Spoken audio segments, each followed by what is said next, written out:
How about you? What's the most embarrassing thing you can remember? Everybody's flying out from LA to Sundance. But I said, you know what, guys? I'm going to meet you there. I get on the flight. I got a middle seat. I go. I'm exhausted. My friends are already there. Private jet, blah, blah, blah. Put my bag up. I sit down in my middle seat and I feel a weird sensation, like a crunching sound. Then I feel wetness and then I feel heat. And then I jump up and I look down and there is a giant Starbucks cup and black coffee steaming in my seat. Oh my God. And the woman in the window seat looks at me and goes, "Oh, were you sitting there?" And I said, "Where your coffee was? In my seat?" And then I feel my ass is on fire, Charles.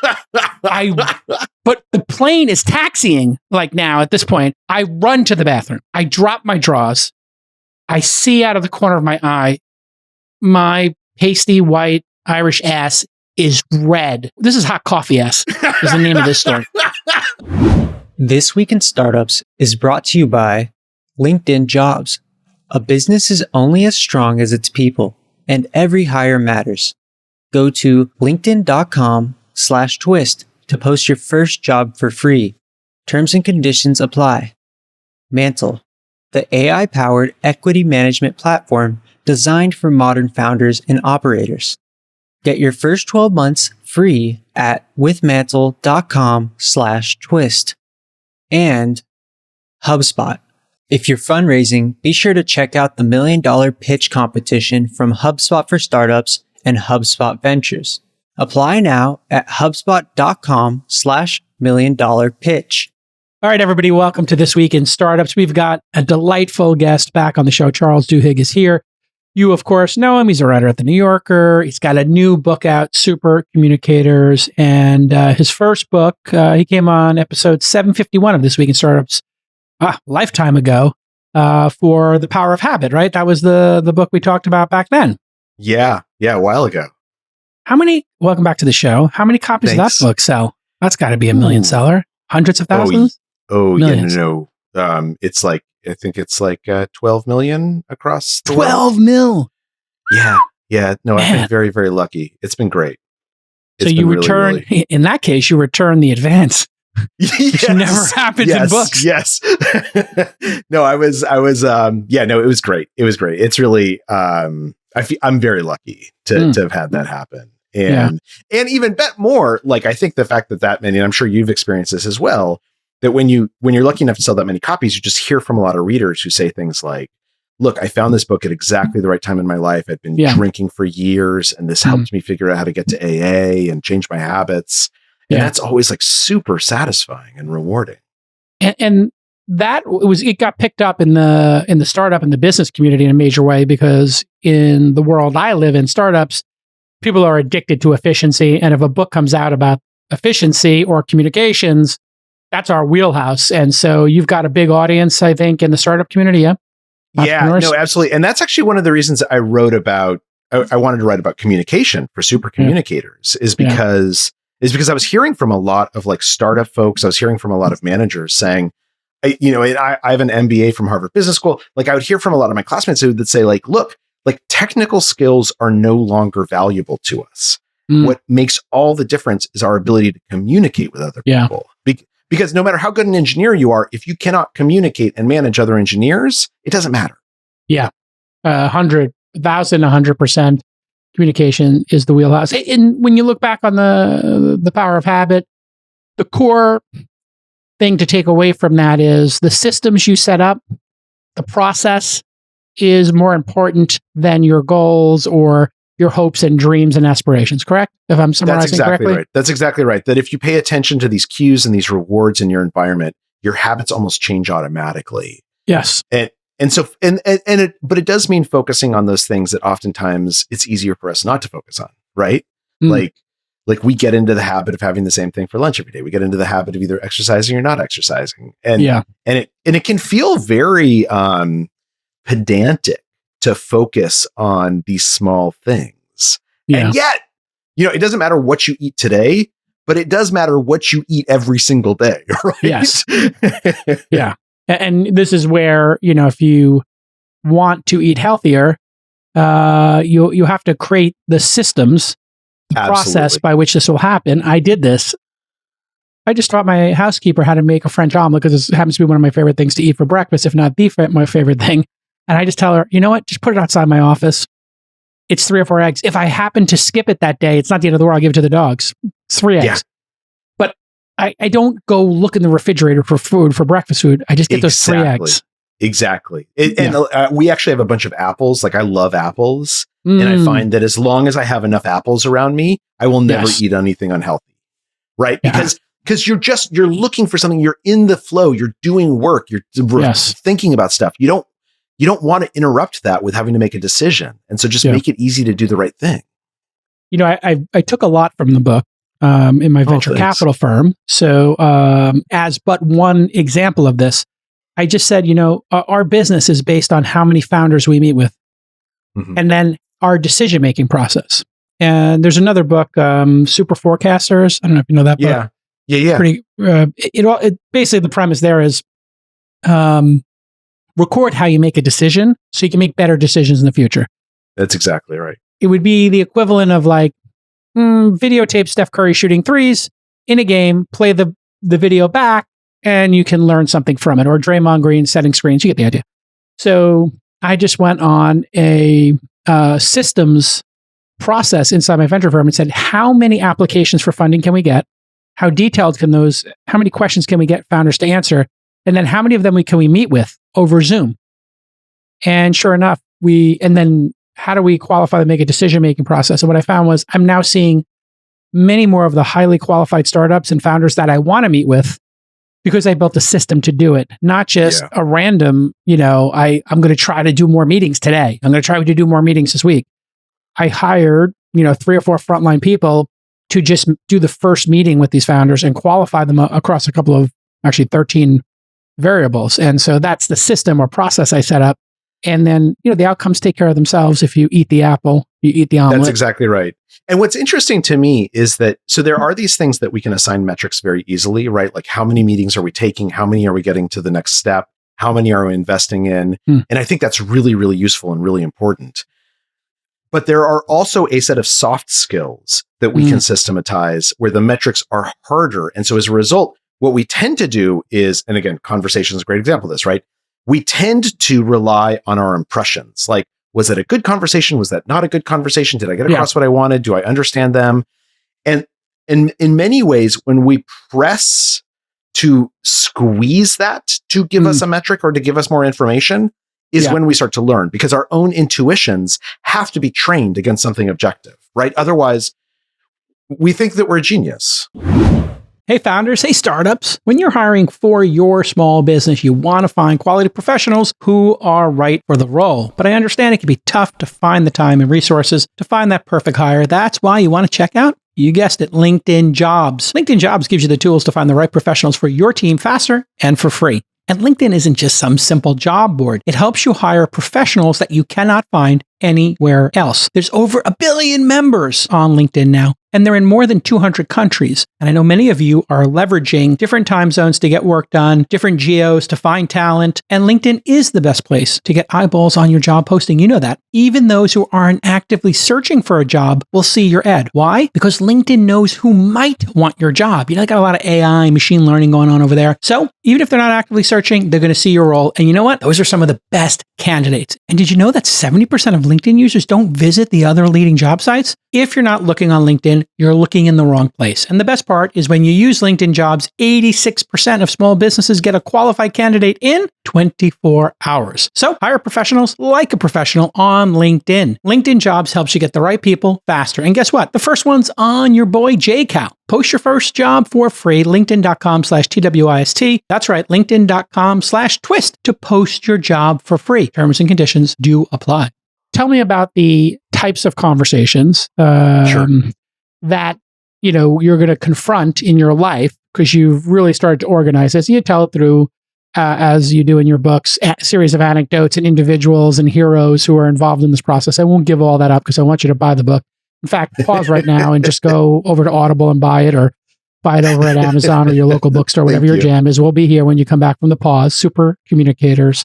And if you haven't read Power Habit, buy both. Okay, got the plug out of the way. I love both of these books. So that's all you need to know. Go buy it. Books are the greatest deal ever, by the way. I just want to give a shout out. They really to are. books. Oh my gosh. Man, yeah, how many years you suffer for this book? Tell me. 3 years. I spent 3 years writing this book.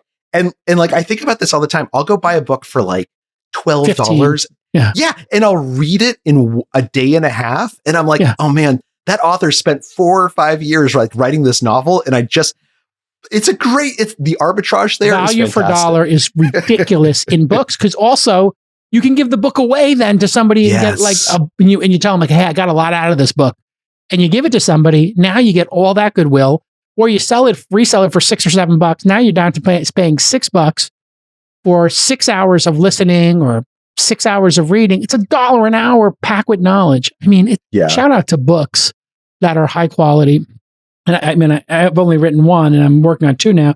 It is just such a large amount of work to get this. And you took the approach of finding people. You studied the history of communications and who were some of the best communicators in the world.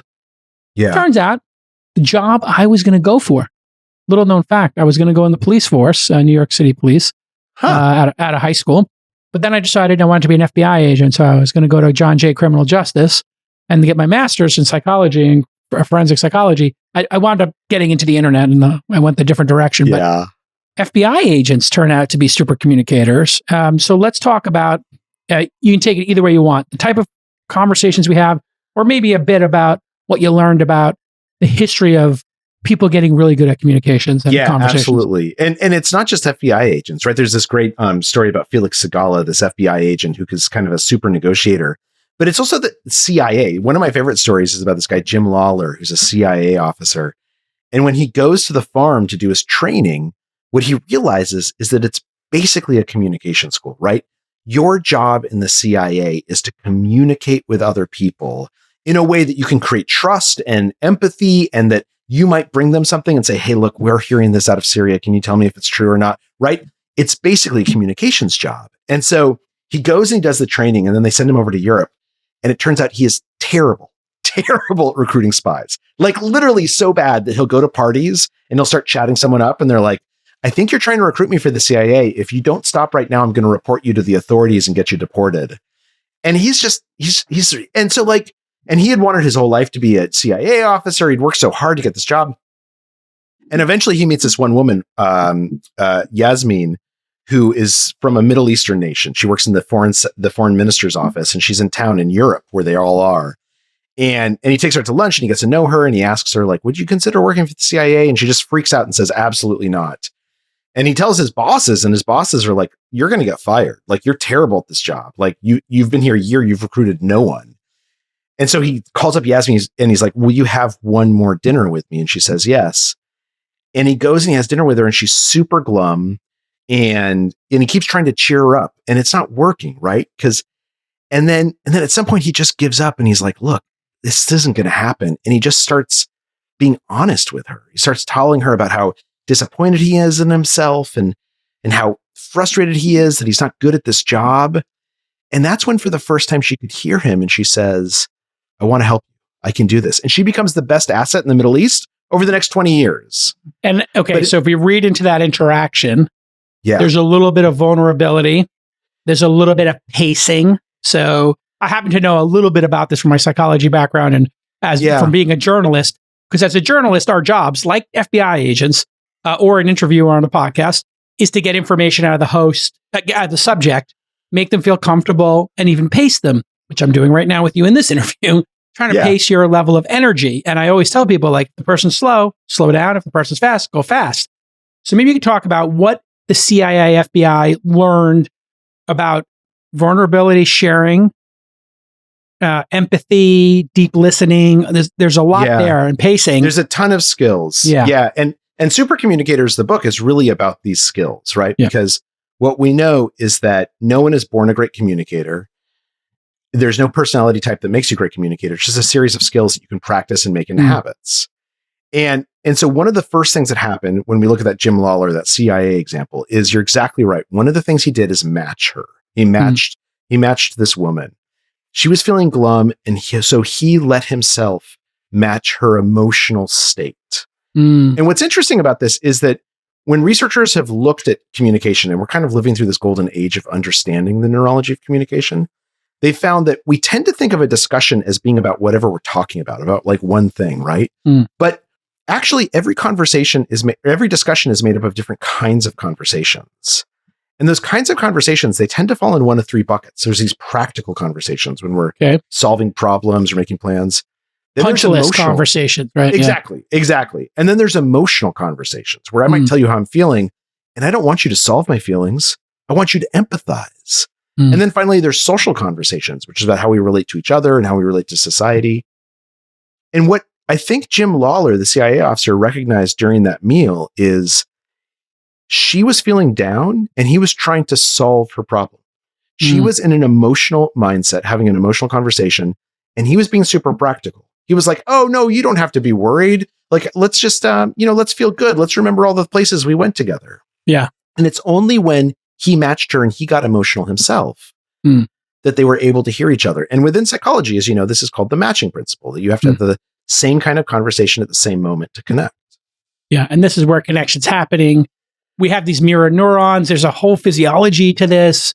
Absolutely. But all you really need to know is that as humans, primates, we mirror each other, we imitate each other, and when we're in sync in some way, a connection is formed. When we experiencing things together, this is why, like, you can fall in love with, there's this hero syndrome, like the EMT who saves you or the firefighter who saves you from like the fire burning building, they fall in love kind of thing.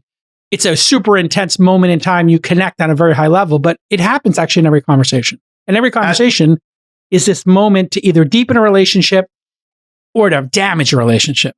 That's exactly right. And it's known within neuroscience, it's known as neural entrainment. And what's interesting is that now what we can see is we can actually watch people's brains when they're having conversation.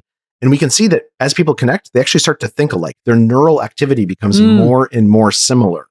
Yes. Which actually makes sense when you think about it. Because if I tell you about something I'm feeling, you actually experience that emotion a little bit, right? Or I tell you about an idea, you experience that idea. Our brains are becoming entrained. And the goal of a conversation is to achieve that entrainment, because we are hardwired to feel closer to each other, more trusting of each other. We're hardwired to feel happier when we achieve that entrainment. Because we're social animals. This is why we went to the top of the food chain and the species has done so well. We have this incredible desire, need to connect. And the way we do it is through conversation. So, sometimes you and your spouse, you and your team at work, or you and a friend have a task list of things you got to get done. You got to get the house clean. You got college applications done. You're planning a trip with your friends, whatever it is at work, you're going through whatever project X is. Then you have emotional conversations. Hey, you and I, we became friends and we're both Gen Xers and you're struggling with something with your kids, your teenagers, I'm struggling with one. And we rely on each other. We have this emotional conversation, but I don't want you to solve my kids' problems. I just want you to put your hand on my shoulder and say, yeah. Exactly. Yeah. And acknowledge what you're feeling, right? Be like, look, it's hard. It is hard to be a parent. You're going through like something that's tough and like, you're doing great, but like, it's just hard, right? That feels so good. Yeah. What's the next one? You said there three types? The social, which is about how we relate to each other in the context of society, right? Like, and not every conversation, every discussion usually has a practical and an emotional part. Not every single one has a social part, but actually there's a lot that do that we don't realize it. So if we're talking, for instance, if we're gossiping about someone who's not here, right? Or if we're Malcolm Gladwell. Let's talk about Malcolm Gladwell. Oh, that guy. Right, exactly. Malcolm. Look at him. He's doing Blue Apron commercials now. He's talking about Blue Apron on his podcast. Come on, Malcolm. Hey, man. We know you're not doing Blue Apron. Come on. You got to pay the bills. I know. When I heard Malcolm Gladwell doing Blue Apron commercials, I was like, I love it. Podcasts are killing journalism. Yeah, that's exactly right. I mean, just think about what happened to our profession. I convinced Sam Harris to do a podcast like years ago, and my book agent, Brockman, was like, what have you done? He won't submit a book. He's making too much money from this goddamn podcast. I was like, Sam, the world needs you to publish a book. Stop with the goddamn podcasting. These are good problems to have. I mean, it's a high-class problem. So when you're talking about Sam, or when you're talking about how do we think about this issue? We talk about society all the time, right? Yeah. Like you and I, we both live in the Bay Area. And when we talk about San Francisco, right? And and the problems that San Francisco has, I'm still kind of bullish on San Francisco because I just love it, the city so much. Like that's actually a social conversation, because one of the things we're talking about is how our perceptions are a little bit different. And the goal is not to convince each other, right? I don't want to convince you that I'm right and you convince me, but to share that, to acknowledge those differences and learn something from it. That's often a social conversation. Got it. Not a debate where somebody has to win. No. And in fact, a good conversation is never a debate, right? Or very infrequently. Like the goal of a conversation is not to convince the other person that I'm right and you're wrong, or I'm smart and you're dumb, or you should like me, or you should respect me. The goal of a conversation is just to understand how you see the world a little bit, to speak in such a way that you can understand how I see the world. If we've done that, we have succeeded. And the way to do that is to show people you're listening and to ask a follow-up question. That's I think exactly right. That's for me, without knowing how you rank them in the book, to be able to have the person feel like you've truly deeply listened to what they said.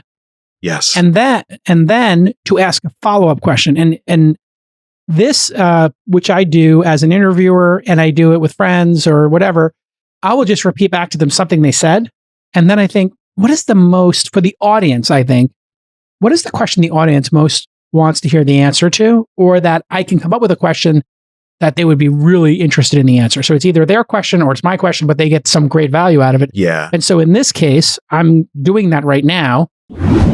Look, business leaders face a maze of tasks today. We all know that creating and managing your company's ownership shouldn't add to your stress. Well, meet Mantle. This is the AI-powered equity management platform for modern founders and operators. It's going to simplify your strategy and save you a ton of time. Mantle's been built from the ground up by founders for founders, and they've spent 12 years building and scaling successful companies themselves, and they've seen every mistake in the book, and they've solved for it. You can model your price round, you can update your equity documents, you're going to understand your dilution, and it's designed for ease of use across all stakeholders. Powered by Mantle AI Assistant, man, it's fast. For example, you just drop in your term sheet and you watch the platform generate a pro forma cap table for you in seconds. This used to take, oh my God, you would ask your attorney, it'd take a week, and then it was wrong, and now it just gets done instantly. And this will allow you to focus on the things you need to focus on and not worry about your cap table. So here's a call to action. Visit withmantle.com/twist to get your first 12 months free. And you're going to lock in an exclusive rate of $100 a month after your first 12 months. That's withmantle.com/twist for your first 12 months free. See why hundreds of founders are switching to Mantle right now.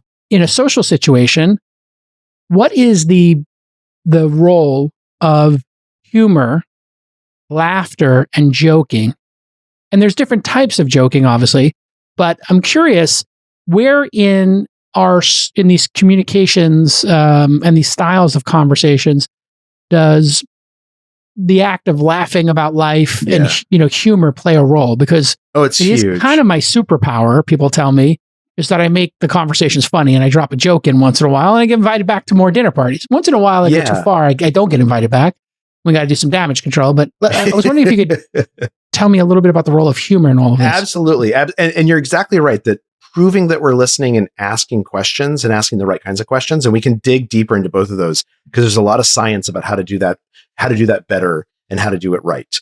But to answer your question about humor, so one of the things we know, there's a guy named, a researcher named Provine, who used to be at the University of Rhode Island. He's now passed away. He spent his whole career basically studying laughter. And one of the things that he discovered is that 80% of the time in conversations, when we laugh, it is not in response to something funny, right? Both of us have laughed. And this gets to your superpower, is that both of us have laughed in this conversation. Neither of us have told a joke. No, we're not doing, this is not we're not in the Catskills right now. Exactly. And so what's happening when we laugh? When we laugh, we're showing the other person that we want to connect with them. And when they laugh back, they're showing us that they want to return it, that they want to connect back. And that's neural entrainment is the fancy word for this. Exactly. And so what's interesting is my guess is a lot of those times at those dinner parties, what you're doing is you're bringing levity to the conversation by laughing about something that someone else might say the same thing or hear the same thing and not laugh. But you're bringing this levity. You're showing everyone, hey, I want to connect with you. Yeah. And then they laugh back and we all feel connected to each other. And that's really important. Now, if you actually tell a joke and it's genuinely funny, that's even better, right? Sure, absolutely. Or anecdotes. I mean, I think, you know, when I think about techniques, there are devices you and I use as writers. You're a much more successful writer than I am. But you, to your admission, suck at communications. You said the reason you wrote the book is because your conversations suck and are falling flat in your life and in your business life. They totally were. And that's exactly why I wrote the book. How could, this is perplexing to me. I'm going to ask a question on my behalf. How could somebody be a transcendent top 0.1% writer and be horrible at communicating in person with words? It's words. You're good at words. You know a lot of journalists, and you were a journalist and still are kind of a journalist. So, so you know the answer to that question. I know the answer to the question. A lot of journalists are terrible at it, right? So I found what I think it was that I was overconfident. So I was at work at the New York Times, and they made me a manager, and I was really good at like strategy and planning and stuff like that.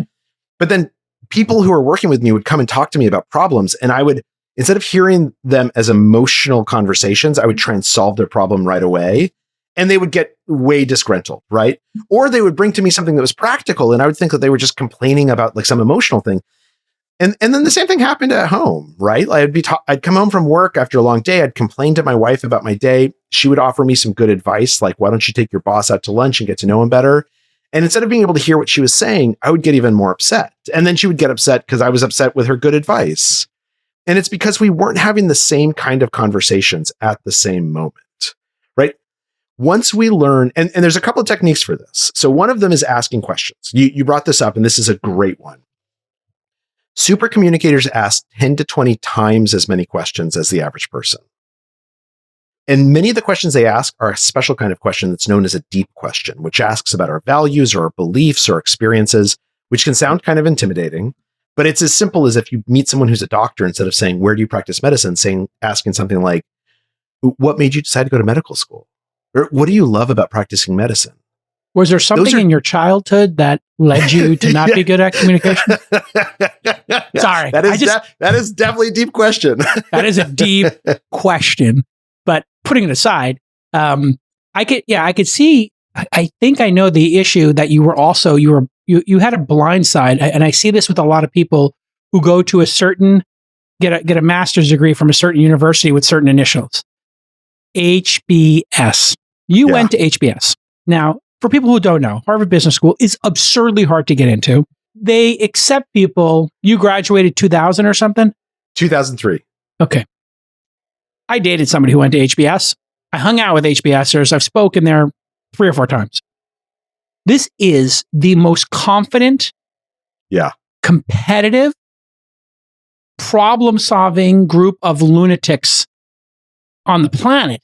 It's like taking the smartest kid in class who answers the question before the teacher finishes it and doesn't raise their hand, and then putting them all in the same building and then telling them, exactly right, you're going to change the world. Yeah, and by the way, whoever answers the question fastest is going to get super duper rich. So you should definitely practice answering it as fast as you can. Correct. Whoever figures out general AI, whether it's Sam Altman or Elon, or somebody else, they're going to win a big prize. So you were part of the fast problem-solving group.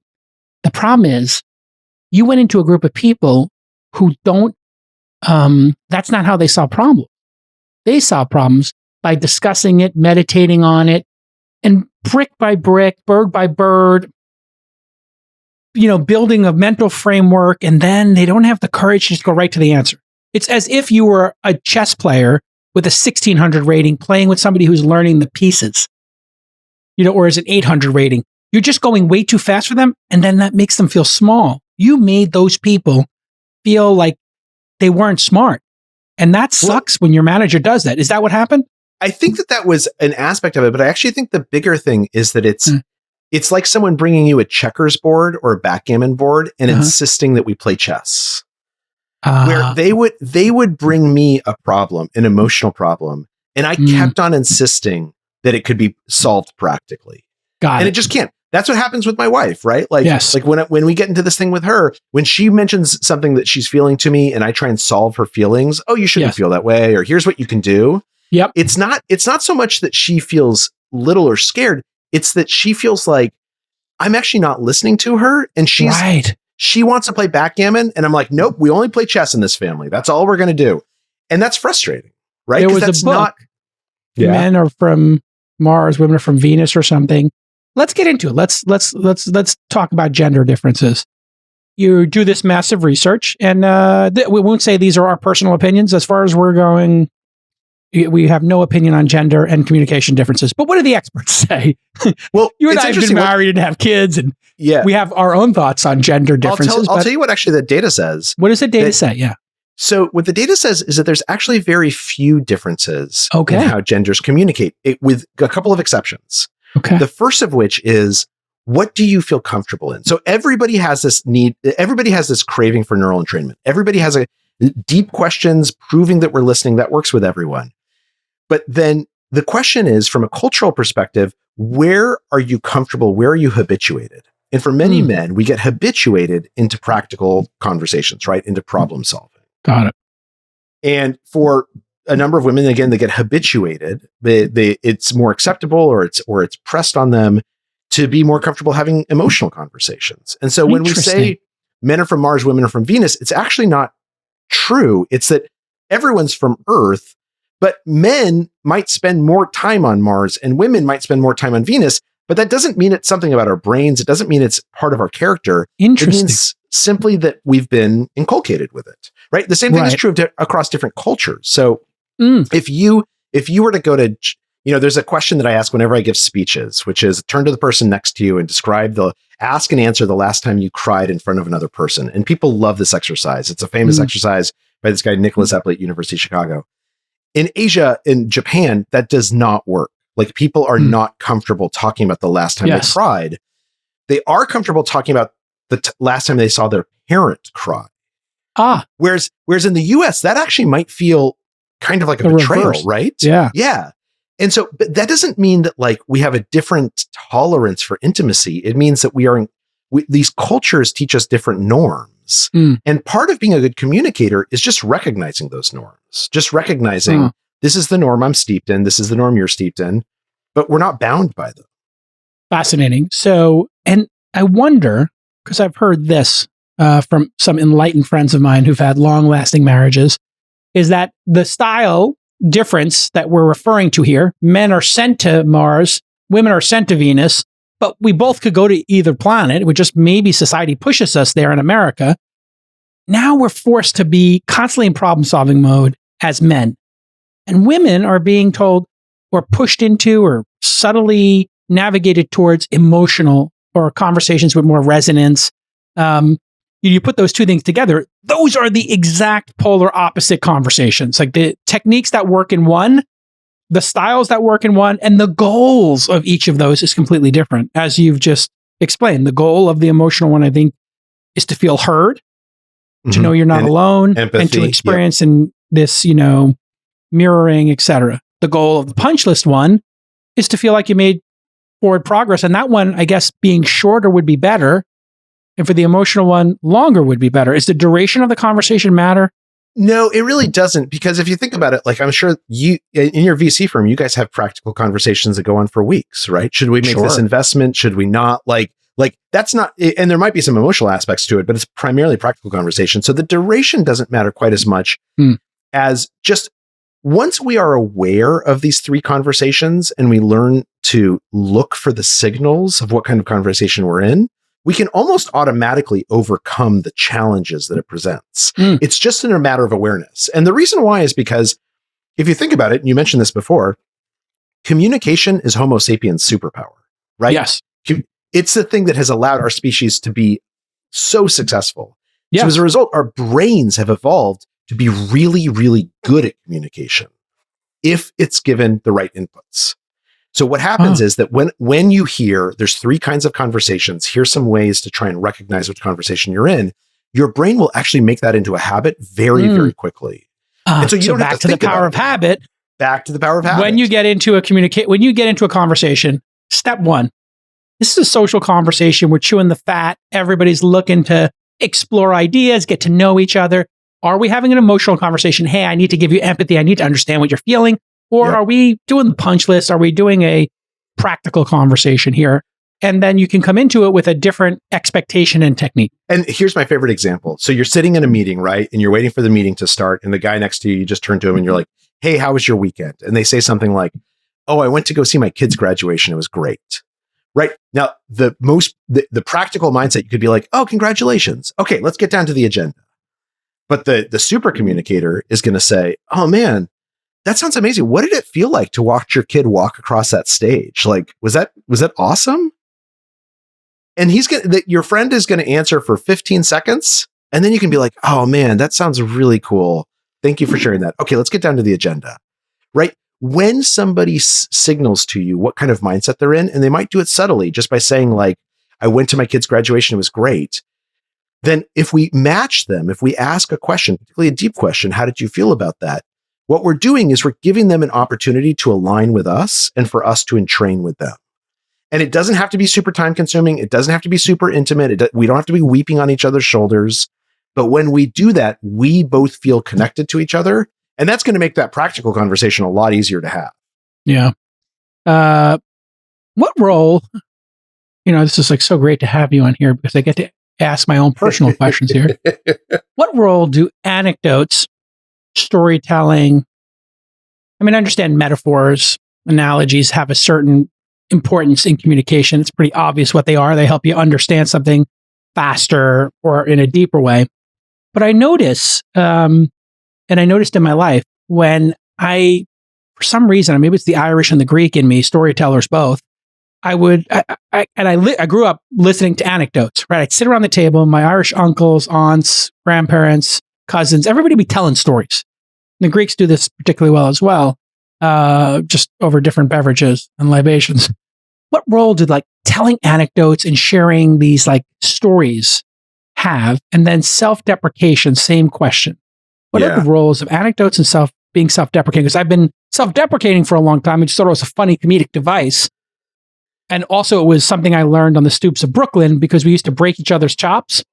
And so if I could tell you I was a fat Greek bastard before you could tell me I was a fat Greek bastard or, I was a drunk Irish, whatever, I could cut you off at the pass, during our insult battles in my youth. But maybe we'd touch on those too. Yeah, absolutely. So it's a great question. So anecdotes, I think anecdotes are important for two reasons. Number one is, if you think about what I was saying before, so every discussion is made up of different kinds of conversations. You might start emotional, go to practical, go to social, go back to emotional. The great thing about a story is like a little package of all those different kinds of conversations, right? I'm going to set up something and then I'm going to tell you man, I got to the party and I was feeling really, really down.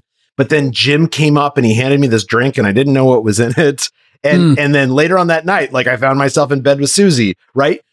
When I'm telling you that story, what I'm actually doing is I'm helping you through all these different kinds of conversations. I'm telling you about my emotional state. I'm telling you about some practical stuff. There's probably a lesson that I'm expecting or that you'll carry away from this, which just might be don't drink stuff that people hand to you. There's a social element because we're talking about other people. So a story is a perfect little way of having these three little conversations in a very clear manner. But in addition, what we know is that if you ask people, tell me about a conversation you had a week ago. Yeah. And you ask them, what did people say? They will almost never be able to remember what anyone said. They will remember the topics that were discussed, kind of. They'll remember who was in it, and they'll remember kind of how some people were positioned in it, but they won't remember anything specific. But if you ask them, tell me how you felt during that conversation, they'll be able to tell you the emotional journey they were on. Fascinating. We remember how other people make us feel. We don't remember what they say quite as well. This is something I had. Yeah. Good. Keep going. Well, a story gets around that, right? A story is a way of taking an idea and embedding it in some emotion so that you remember that story and therefore you remember the idea. See, it's fascinating. See, this is why I think storytelling and anecdotes are so much fun. Calling all seed and Series A startups, be sure to check out HubSpot for Startups and HubSpot Ventures for their $1 million pitch competition. Wait, what? $1 million? Yes, that's right. Applications are officially open for a limited time. Apply to be one of 6 founders flown out to HubSpot's flagship Inbound conference taking place in Boston this September. When you get there, you're going to get a chance to pitch on stage in front of 1,000 folks and a panel of VCs and execs. Not only will you get invaluable feedback to help your business grow, but you also will be considered for an investment of up to $1 million.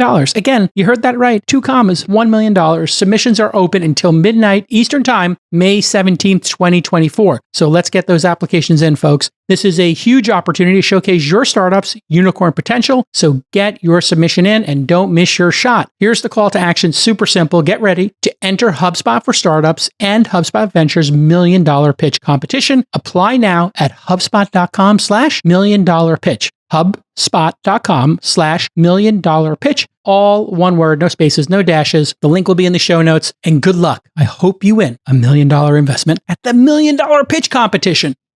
What's the most embarrassing thing that ever had to? To me? Yeah. I'm genuinely asking you this story. Yeah, I did. By the way, when you told the story about how much you sucked as a manager, I think you sell 10 times as many books right there because you're being honest. Like you wrote this book because you're struggling with how you speak to your wife and emotional conversations. I think you just sell 10 times as many books when I just said that and recapped it. Because you know what? Because it's authentic, right? It's authentic. It's real. And an HBS guy who sold 12 million copies of a book has got a problem.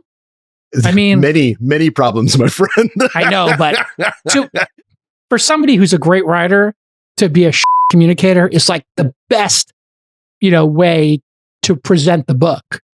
I'll tell you when I was most embarrassed, and then I want to ask you the same question. Oh no! So there was I went to like this thing with my kids. I was taking them to like a game, and there was another dad there, and I really liked this dad. We would talk on the sidelines as the game was going on, and I was like, Jim, this is like I love looking forward. I always talk to Jim. I looked forward to talking to Jim. Every time I saw him, it'd be, "Hey Jim, what's up?"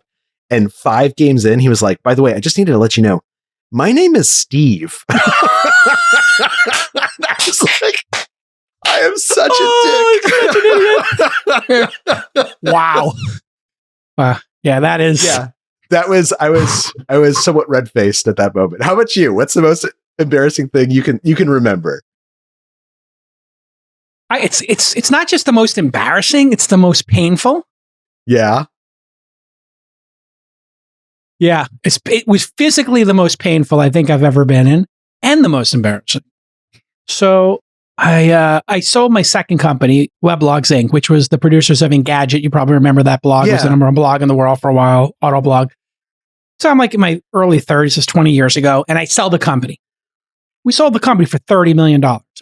I went from being broke to being rich overnight. And it was just this incredible success story. 18 months from start to finish. Mark Cuban's the investor. Yeah, it's incredible. So I get the wires and everything. My partner and I, champagne, boom, we're rich. My friend is going to Sundance because his movie's premiering. My friend, David Sachs, is premiering the film, Thank You for Smoking. And my other friend, just to make this a complete crazy name drop, Elon Musk, is a producer of that film, and he has a cameo in it. And his plane at the time, the Falcon, has a cameo. And so David's also got a plane. Everybody's flying out from LA to Sundance. I have to go to a closing dinner with all the bloggers who work there and give everybody their bonus checks. But I really wanted to fly on the private jet. That would have been great, right? To fly to Sundance on a private jet. But I said, you know what, guys? I'm going to meet you there. So my wife, my friends, their wives, everybody's flying out to go to Sundance. I'm going to meet them there on Southwest. I go buy the Southwest ticket. There's no flights left because it's Sundance from LA. Right. I'm like, God damn it. There's one flight, 5:05 a.m. I'm like, I didn't know they had flights before 6 a.m. 5 a.m., you might as well stay out. I mean, so I got to get there at 4:05 for a 5:05. I am dead tired. I get on the flight. I got a middle seat. I go, I'm exhausted. My friends are already there, private jet, blah, blah, blah. Put my bag up. I sit down in my middle seat and I feel a weird sensation, like a crunching sound. Then I feel wetness. And then I feel heat.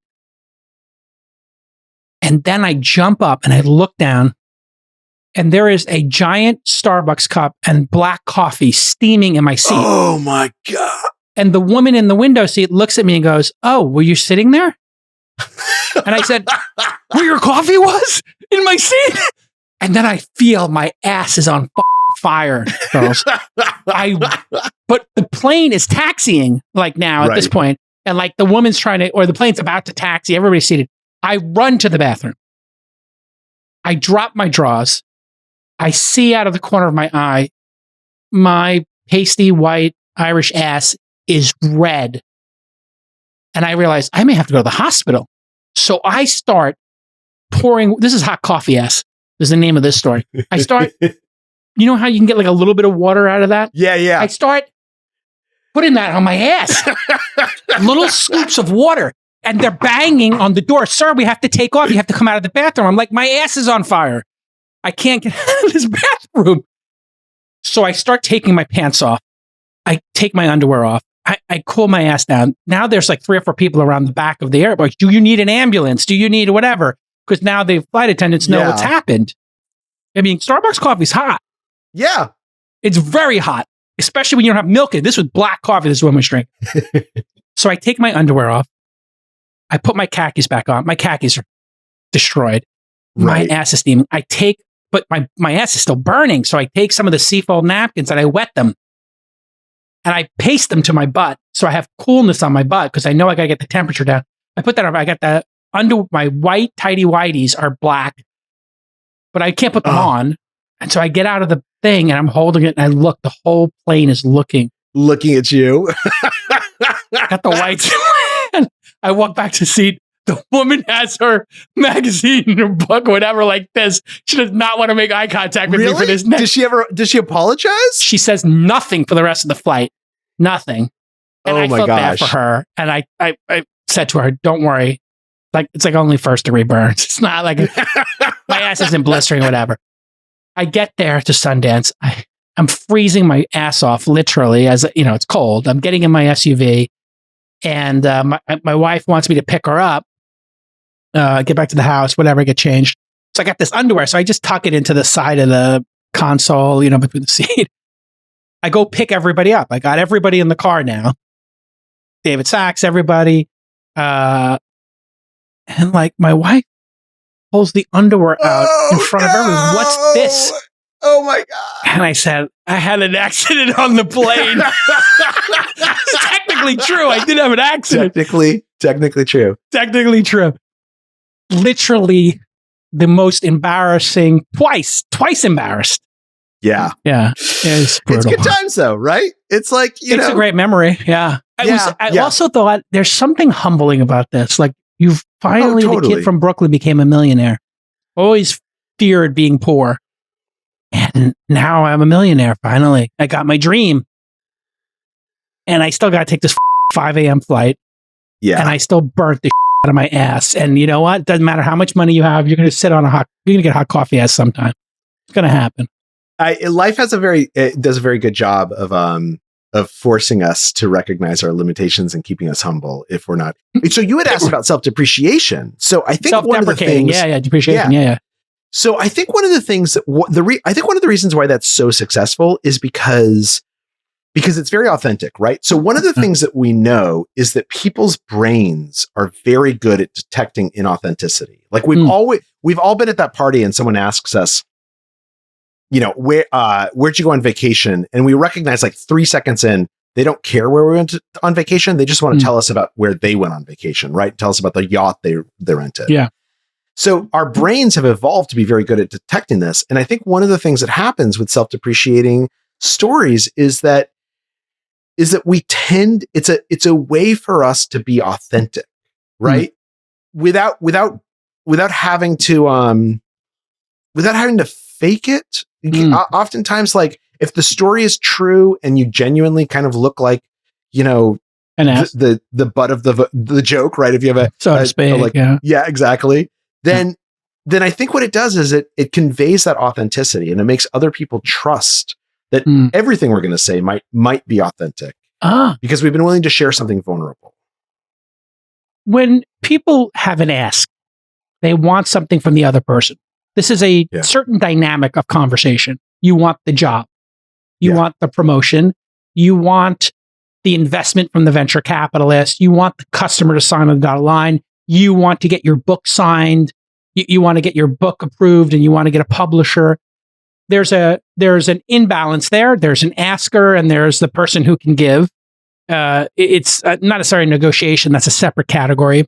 But in those conversations, are there best practices there that you learned about how to frame them and how they should go down for the goal of getting what you want, the investment, the book deal, etc.? Yeah. So let's talk about like if you're applying for a job or you're talking to a venture capitalist group, and I'm curious if you would think that this is good advice as a VC yourself. So oftentimes we go in thinking our job is to impress this person, right? My job is to impress them that I'm a great hire, or my job is to impress them that I'm a great investment. But again, a conversation is successful if we understand each other at the first outset. And so if I go in and I say like, here's why you should hire me, I'm fantastic, and I never ask you a question, and I never get a sense of like what you're actually looking for, how you're thinking about this problem, then I'm not trying to understand you.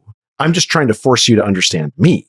And so I think one of the best things you can do during job interviews, for instance, is to go in and say, they ask you interviews in the question to say like, look, do you mind if I ask you a question? Like I'm wondering like, what do you think makes someone successful or not successful in this position? Like beyond what you've written down, what is it that you've seen what are you looking for that you've seen in the past help someone succeed in this role? Right. At that Flip point, the script. Exactly. At that point, it becomes a conversation. And I think that you can tell me, I'm assuming during pitches that the folks you end up investing in, they probably ask you questions, right? They're trying to understand how you see the world. Not so much. You would think. That's interesting. Yeah. But you have to understand you're dealing with two of the, and you do understand this having gone to HBS, which produces a lot of venture capitalists and a lot of entrepreneurs and a lot of management consultants, sadly. Also known as a wasted life. Have you watched what's happening to management consultants since ChatGPT came out? No, I haven't, but it's probably not like, good. if you want gibberish, we got you covered. Type anything into ChatGPT and we will put words on a page that seemingly are important that nobody will read anyway. It's like my premise is ChatGPT is basically like a McKinsey consultant. They're buying people out. They're like, please let us buy you out because people are not hiring them. Because if you want a bunch of words and gibberish to give you some strategy, it actually turns out ChatGPT, any of these are really good at that, but you're just dealing with two. But tell me. Yeah. So you're dealing with these two groups that are both like. So on the venture capital side, you have like a range of people who are, some of them are very thoughtful and ask a lot of questions, who are in the Michael Moritz from Sequoia previous journalist, and myself would be like, and not that I would ever compare myself to him as an investor, but both of us are journalists. Malik comes from that school where you're good at asking questions and reading people and understanding the next question to ask, and seeing if the person's thoughtful. On the other side, and then you might have some who are just completely arrogant lunatics, who, just because they're the ones writing it, they're kind of like studio heads or something, giving a green light to a picture, right? So they're just high on their own supply, lunatics, and who knows why they invest. There's a whole bunch of reasons, FOMO, whatever. And then on the other side, you have entrepreneurs who have so much enthusiasm and they're so effervescent, they're so maniacal. You can describe it positively or negatively about their idea, that they just cannot stop talking about it. They cannot stop filling the air at every moment with everything they're so contained about, right? And if they did ask more questions, I think they would do better. But since I know that this is the group you're dealing with, which are people who, if they're going to be successful, are difficult people, cantankerous people, but effective people. So there was a famous moment where the founder of Sequoia Capital drew a 4-quadrant diagram: agreeableness, disagreeable, ineffective, effective, competent, incompetent, whatever. And they just said to the younger VCs at Sequoia, where do you think we make our money in those 4 quadrants? Agreeable people, disagreeable people, competent people, incompetent people. Which one would you say is the big outliers in the power law?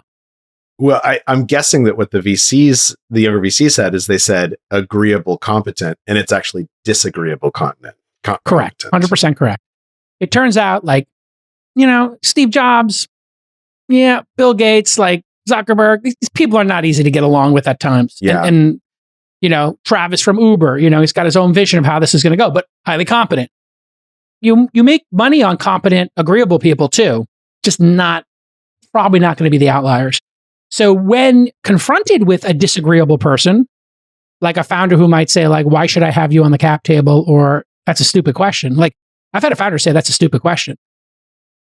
Think about the level of chutzpah that takes. Totally. But it's actually, what's interesting about that is that doesn't mean it's a bad question. So like someone who says, or something to say, right? Because I think what I'm hearing you say, and tell me if I'm getting this wrong, is when someone is a disagreeable person, what they're also doing is they're being very authentic to themselves, right? So they walk into that room and they're not asking you a question just because they want to impress you that they're the kind of person who asks questions. Rather, they're telling you, like, if you ask me a dumb question, I'm going to let you know it's a dumb question. Yeah. And if I ask you something like, why do you belong on this cap table? I'm actually asking you why you belong on this cap table. I'm asking you the most authentic thing that I'm curious about at this moment. Yeah. And so I love it. I think it's great. Yeah. I love people. It's the Brooklyn in me who just get right to the point and who ask the hardest question, because life is short. Everybody has options. So let's just get to it. Let's see if this is going to work or not. I like to go fast, but I do think asking a VC a couple of questions is a great idea. And I always tell them, like, go ask other founders what they think of the VC. Tell me about a difficult conversation you've had with them. Like, we call them dark references or backdoor references. There's a bunch of different terms for it. But don't tell the VC you're doing it. Just go look at people they've invested in and say, hey, how's Jason Calacanis as an investor? Can I ask you another question? Yeah. So one of the other things that Supercommunicators do, in addition to asking questions, that's really important, is they prove that they're listening. Like, and there's actually a technique for this known as looping for understanding, which is that you ask a question, preferably a deep question, you repeat what the person said in your own words to prove to them that you're processing, and then you ask them if you got it right. So funny you say this. I literally have in our training manual for new associates in the firm, researchers, make sure you ask people, can I repeat your vision? This isn't a 20-minute meeting. The last thing they have to say to the founders, may I repeat back to you your vision for startup name, so I make sure I understand it completely. And I wrote that language. Yeah. And I make sure everybody says it every meeting, because then that person, when they leave, we ask them to rate our firm with the NPS score. How likely are you to recommend launch to another founder? We get incredibly high scores, because when I started getting reviews back from founders, the number one criticism was Jason didn't understand my vision. Yeah. And I was like, am I arrogant? Yes. Okay, sure. Am I not listening? No, I'm listening. Well, why do people feel that way? And then when I realized, we say no to 199 out of 200 meetings.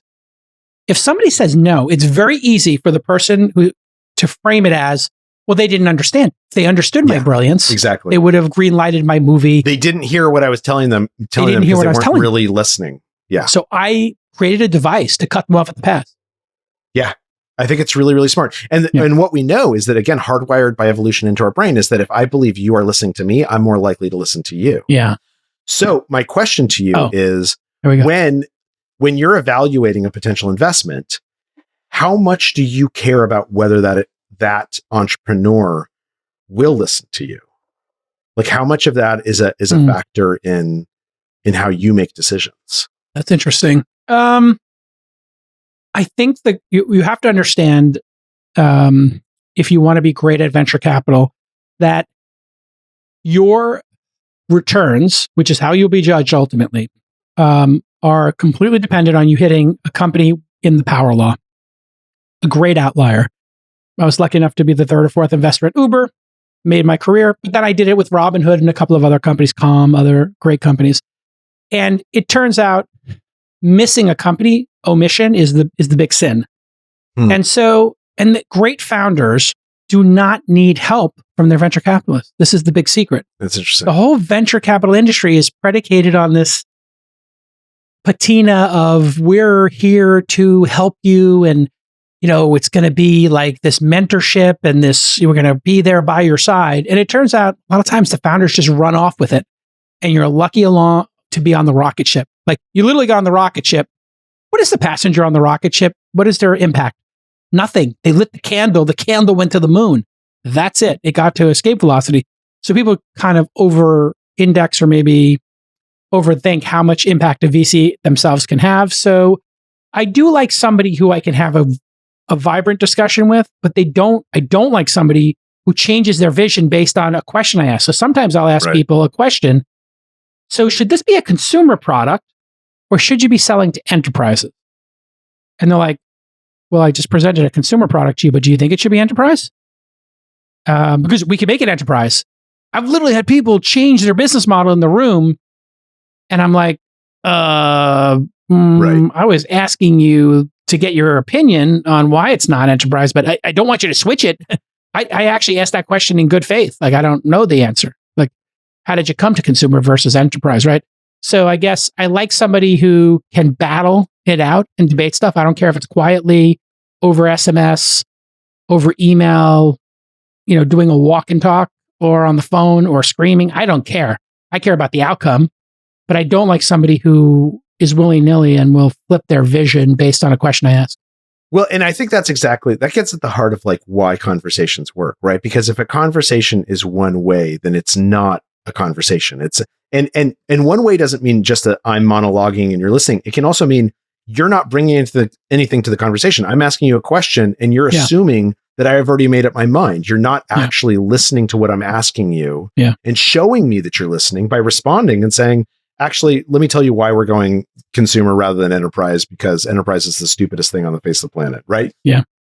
And that is that authenticity, is that at the end of the day, there's a study that was done by Harvard called the Harvard Study of Adult Development. I'm sure you've heard of it. It's like one of the largest and longest studies. And they followed people around for 80 years now, thousands of people, trying to figure out what makes you happy and healthy and successful, however you define success, at age 65.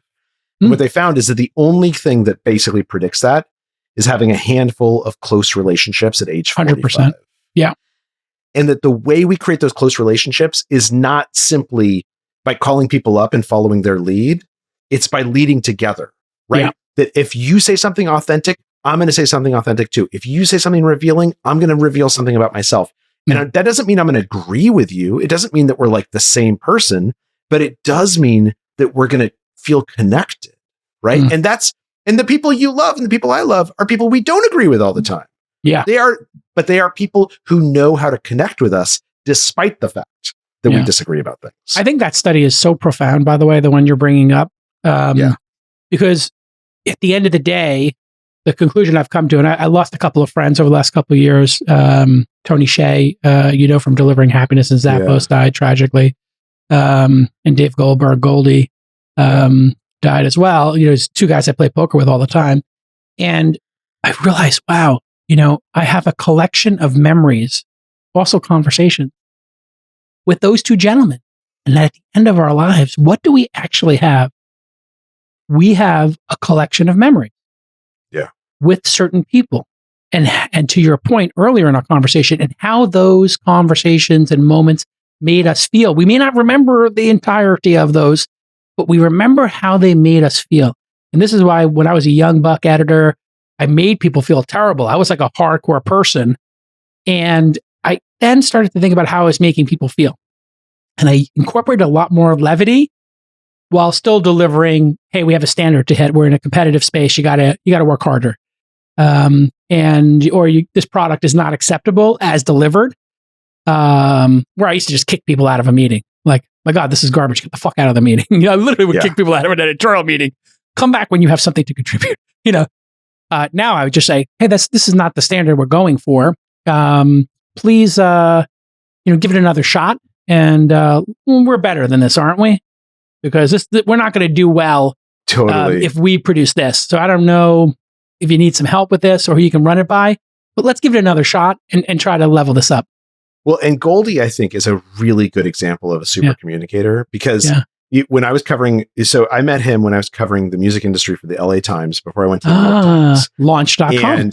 Yeah, exactly. Exactly. My venture firm is launch.co, by the way. Oh, nice. Because I always love launch and I always love that name, which I got from Goldie. And so we would go to breakfast and lunch pretty regularly. And I honestly don't remember anything we talked about, but I remember how humble he was, how genuinely he cared about like my success and other people's success, how honest he was. And I remember walking away from those conversations feeling like this is one of the greatest guys. Like and feeling good myself, right? Like feeling like I was smart and that's the thing. Super communicators are not the most charismatic people. They're not the biggest extroverts. They can be charismatic and extroverts, but they can be curmudgeonly introverts. Yeah. Super communicators succeed because they show you that they want to connect with you. Yeah.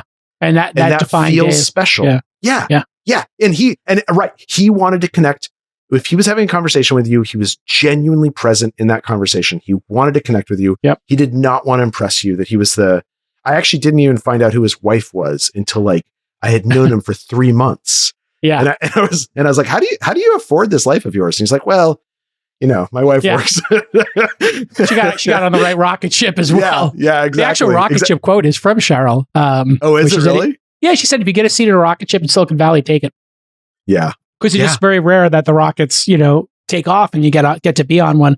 But yeah, Goldie, in our poker group, with me and Chamath and other folks, we were all these crazy narcissistic lunatic, trying to impress everybody and hit certain goals.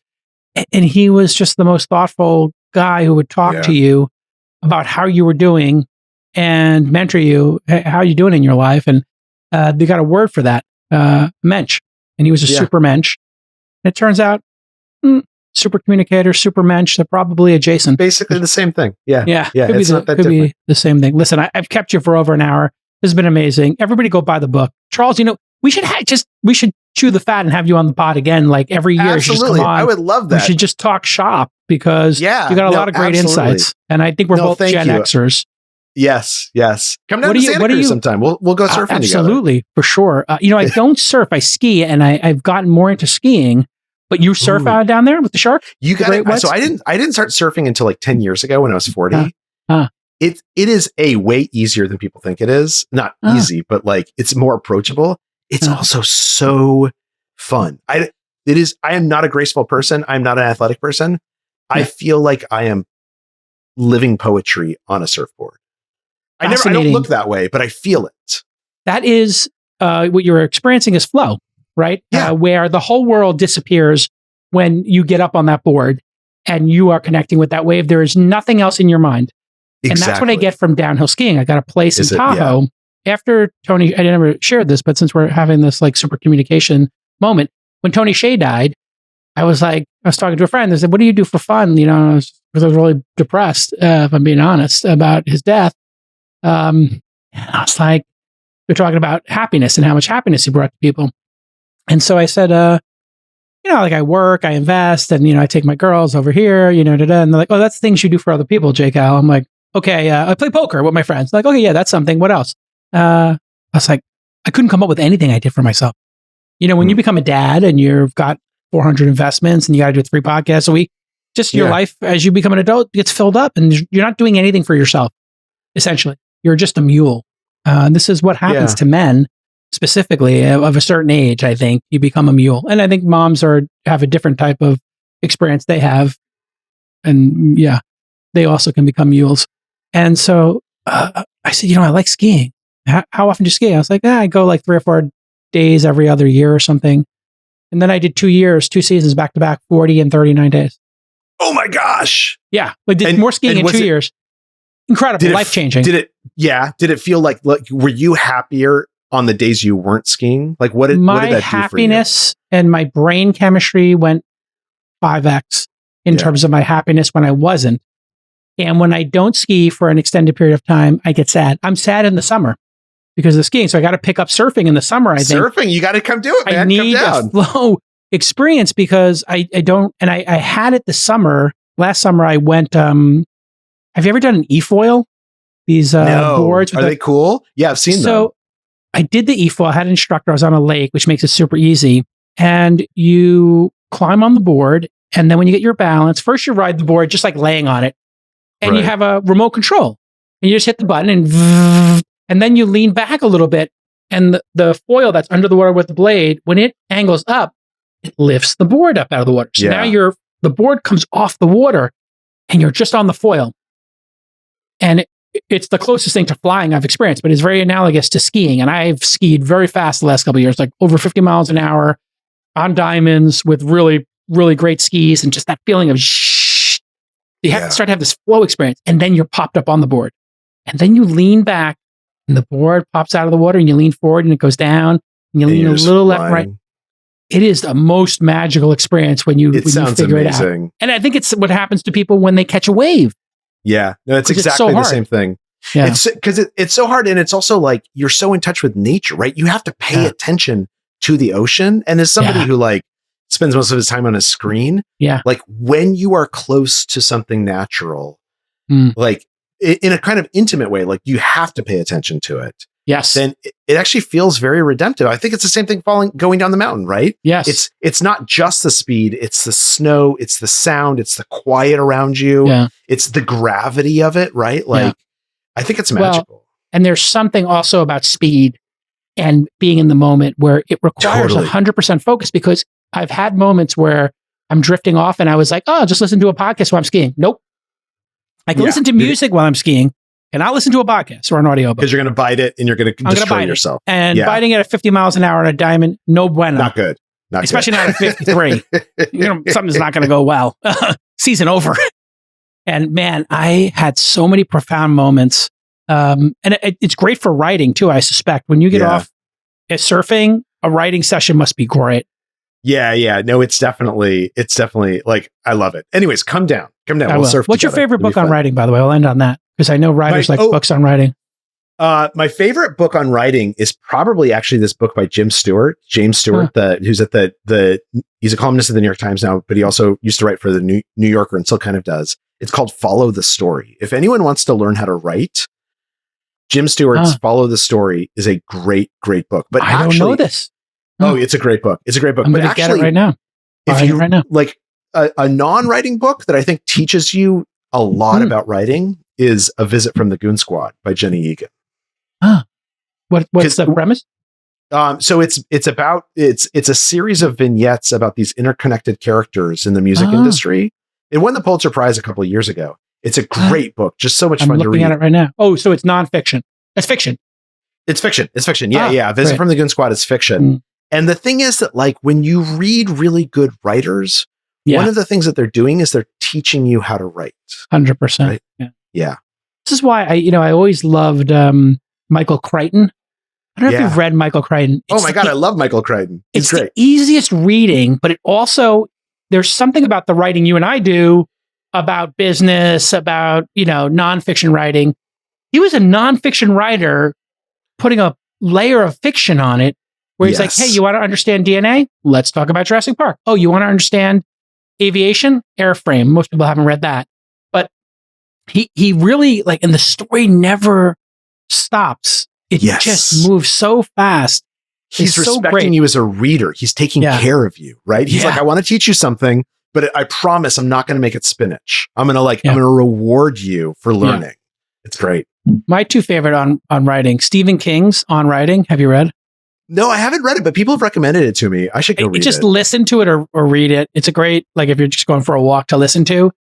He really talks about, like, writing Cujo and other moments. And so it's his autobiography, but it's about writing and his love of writing, and, like, doing cocaine while writing Cujo, nose bleeding, like, so evocative. Like, he's like, and I had 2 tissues up my nose because my nose was bleeding because I'm doing so much cocaine while writing Cujo. And we're like, we've seen the movie.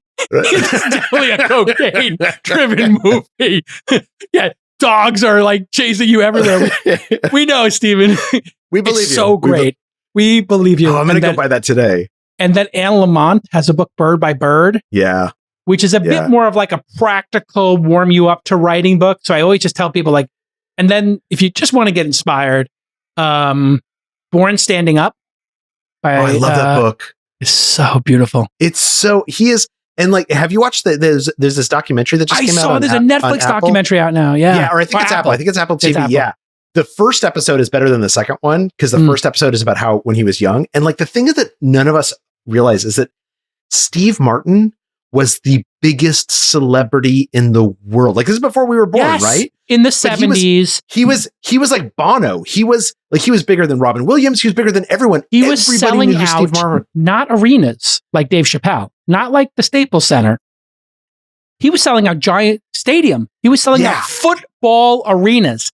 And people were crazy about him. There were Losing contests all over minds. America to imitate Steve Martin. So just watching that and being like, wow, like, because we all have a relationship to Steve Martin, but to see him before we were born is actually really interesting.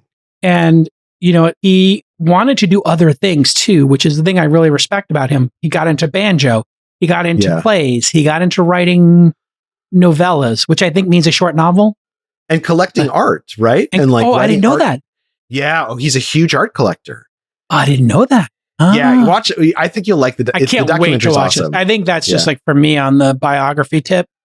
Those two are just so transcendent because the craftsmanship they both have in their work, the care. Exactly. And I just tell people like you have to really want it, but you also have to like want to learn the techniques. Yeah. And, you know, shout out Malcolm Gladwell. We give him a hard time about his Blue Apron ads, but also like the 10,000 hours, which like is... you have to love the activity. Like the thing is, if you're doing it for the money, you're never going to be great at it. Like, but if you're doing it because like, this is what you would do because you're just obsessed with it, which is how I feel about writing, honestly. Like, I'm so jealous of you as a full-time writer. It's fun. So it's jealous. Really, I feel really lucky. I mean, you must have this thing where you're drowning in opportunity because people must want you to write screenplays or do TV shows or do journalism. How do you say no to all the inbound speaking? You must get like crazy speaking fees and everything. How do you say no to all of it? It's always like a balance, right? I talked to my wife about it a lot. So during the pandemic, I'm sure you had a similar experience. Like I was probably doing 30 speeches a year before the pandemic, and that's like 60 days away from home, right? Yeah. That's 2 full months. And then the pandemic came in and it all shut down, and my life got so much better. I would like the level of stress went down by 20%. Absolutely. I said to my wife, I had no idea that traveling was bringing this much stress into my life. So it's something we think about a lot. Like, how do you balance?